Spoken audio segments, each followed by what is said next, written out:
তাই প্রধানের ভাইয়েরা এসে আমাকে হুমকি দিয়েছে দেখে তোকে বাড়ি থেকে তুলে যাই মারবো, তোকে চিবিয়ে খাই নেবো।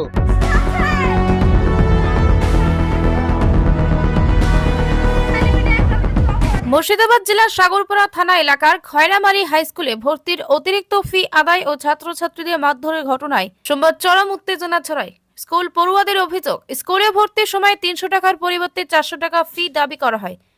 এর প্রতিবাদ করে স্থানীয় পঞ্চায়েত প্রধান, তার ভাই এবং দলবলের হাতে কয়েকজন ছাত্রছাত্রী মারধরের শিকার হয়।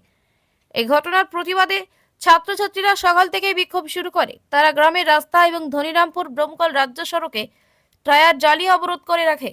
সাগরপাড়া থানার পুলিশ ঘটনাস্থলে গিয়ে অবরোধ তুলতে গিয়ে উত্তেজিত ছাত্রছাত্রীরা পুলিশের একটি গাড়ি ভাঙচুর করে। বিক্ষোভের সময় ছাত্রছাত্রীরা স্কুলের প্রধান ফটকে তালা ঝুলিয়ে দেয়, ফলে শিক্ষক ও শিক্ষাকর্মীরা স্কুলে প্রবেশ করতে পারেননি। ছাত্রদের দাবি ছিল স্থানীয় পঞ্চায়েত প্রধান যতক্ষণ না তাদের কাছে ক্ষমা চাইছেন এবং অতিরিক্ত ফি নেওয়ার সিদ্ধান্ত বাতিল করা হচ্ছে, তারা আন্দোলন চালিয়ে যাবে।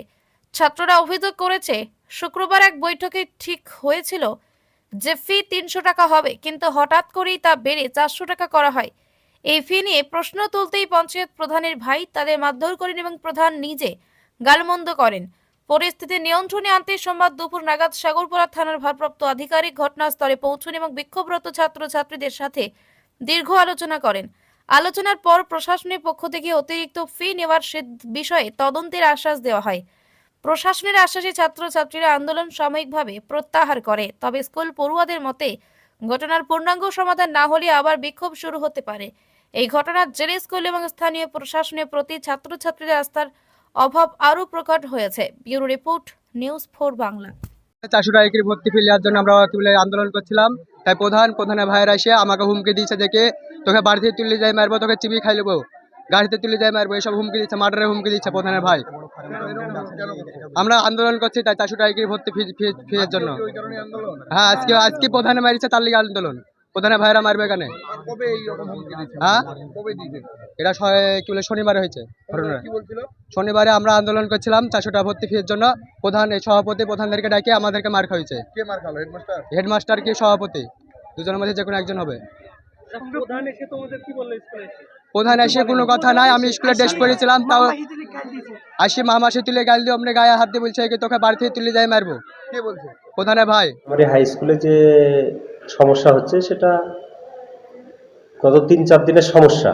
আমাকে স্কুল পেয়েছি, স্কুলের পক্ষ থেকে আমাকে ডাক হয়েছিল, আমি ডাকার পর যেতে পারিনি। গত শনিবার গেছিলাম সেখানে যাওয়ার পর সেখানে দেখি কিছু বহিরাগত দুষ্কৃতী, সিপিএম কংগ্রেসের দালাল সেখানে যাই মানে মাস্টারদেরকে মারার উপক্রম, এবং স্কুল প্রেসিডেন্ট ছিল, ওদেরকেও মানে হাত তোলার মতন উপক্রম ছিল। আমি সেখানে উঠে যারা বহিরাগত ওখানে ছিল তাদেরকে আমি ওখানে বের করে দিয়েছি। কোনো স্টুডেন্ট বা কাউকে, কোনো মাস্টার বা স্টুডেন্টদের গায়ে ওখানে হাত তোলা হয়নি। এটা ফালতু ভিত্তিহীন কথা। না, আমাদের খয়রাবাড়ি হাই স্কুল সিসি ক্যামেরার আওতায় আছে, সেখানে দেখলেই বোঝা যাবে কে ই করেছে। ওখানে যারা সিপিএম কংগ্রেসের দালাল চক্রান্তকারী যারা ছিল তাদেরকে বের করা হয়েছে, এবং এই চক্রান্তকারী দালালরাই কিছু ছাত্রকে উস্কি দিয়ে এগুলো করছে। যারা রীতিমতো মানে শব্দ উচ্চারণও করতে পারে না, তারাও ওখানে এসে বলছে প্রধান সাহেবকে ডাকতে হবে, ক্ষমা চাইতে হবে। এগুলো পুরো প্ল্যানিং ভাবে চলছে, সিপিএম কংগ্রেসের প্ল্যানিং। তাদের দালালি চলবে না, আমাদের দলীয়ভাবে তাদের চিহ্নিতকরণ করা চলছে। দেখি কতটা পরিষ্কার হয়। সেটা তো সম্পূর্ণ ভিত্তিহীন। আমি এই মারধরের অবস্থায় নাই, আমি বহিরাগত যারা ছিল তাদেরকে রীতিমতো ওখান থেকে বের করে দিয়েছি, এবং সেই দিন আমি ভর্তি চালু করে দিয়েছি। এবং সেখানে আমরা শুনলাম, খোঁজ নিয়ে দেখলাম বিশ্বস্ত সূত্রে খয়রামারি হাই স্কুলের ঘটনা। সেখানে ছাত্রছাত্রীরা বিক্ষোভ দেখাচ্ছে মূলত একটাই কারণে, যে অ্যাডমিশন ফিজ গত বছরে কিংবা বিগত দিনে ফিজ ছিল 300 টাকা, সেই ফিজকে বাড়িয়ে 400 টাকা করানো হয়েছে। তারই প্রতিবাদে ছাত্রছাত্রীরা বিক্ষোভ দেখায়। পরবর্তীতে আলোচনা করে সেই ফিজ পুনরায় 300 টাকা করা হলে ওইখানে যে প্রধানের ভাই, তিনি স্কুলের প্রেসিডেন্ট কি সেক্রেটারি পদে আছেন, তিনি পরবর্তীতে আবার আলোচনার মাধ্যমে যেভাবেই হোক সেটাকে 400 টাকা করানো হয়। তখন ছাত্রছাত্রীরা প্রবল বিক্ষোভ দেখাতে শুরু করলে প্রধানের ভাই সেখানে তাদের বাহিনী নিয়ে গিয়ে ছাত্রছাত্রীদের উপর হামলা করেন। এই ঘটনা আমি দায়িত্ব সহকারে বলতে পারি, সেই স্কুলে সিসি ক্যামেরা আছে, সিসি ক্যামেরার আন্ডারে ঘটেছে। প্রশাসন যদি সদিচ্ছা, প্রশাসনের সৎ ভূমিকা যদি পালন করে 5 মিনিট সময় লাগবে প্রধান দোষীকে খুঁজে বের করতে।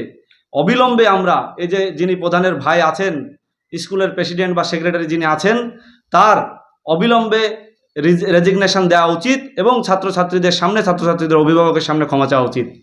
আর ওনারা যেটা বলতে চাইছেন সিপিআইএম কংগ্রেস, অদ্ভুত লাগে এই প্রশ্ন। কিছুদিন আগে আপনারা জানেন খয়রামারি পঞ্চায়েত সিপিআইএমের টিকিটে জিতে ভোটে প্রধান হয়, পরবর্তীতে তিনি উন্নয়নের জোয়ারে গা ভাসিয়েছেন এবং আমাদের যারা কংগ্রেসের আছেন তারা সবাই আজকে তৃণমূলে যোগ দিয়েছেন। স্বাভাবিক কারণে ছাত্রছাত্রীদের প্রতিবাদকে সিপিআইএম কংগ্রেসের নামে তারা ভূত দেখেন। এই ভূত আসলে আগামী বিধানসভায় জলঙ্গিতে ভয় দেখতে পাচ্ছেন আগামী দিনে, তাই তেনারা সিপিএম কংগ্রেসকে আক্রমণ করতে চাইছেন।